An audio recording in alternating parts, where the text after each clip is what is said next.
Hello everyone, welcome back into this channel and have a great day. Today we will talk about Google Sheet application on mobile phone. The device that I use today is iPhone XR, and if you want to share some documents or some files from Google Sheets into another, you just need to do this instead. Open the application and you just need to pick the documents that you want to share. Let's say here I would like to share this example one, and then you just need to go click these three small dots on the files that you want to share it, and you just need to go click share here, and then you just need to add the emails of the friends that you want to send it to.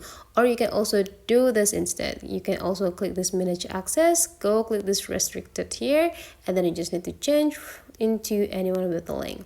And don't forget to change that anyone with the link here into some settings. There will be like a viewer, commenter, and editor.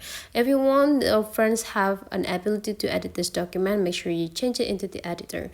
But then if you only want to share the files just only to be seen without any editing access, go click viewer. And after it's already changed, go click this link and you just need to send the link into your friends. So that's for today's tutorial. Hopefully you enjoy this a lot, and let's meet again into other tutorial.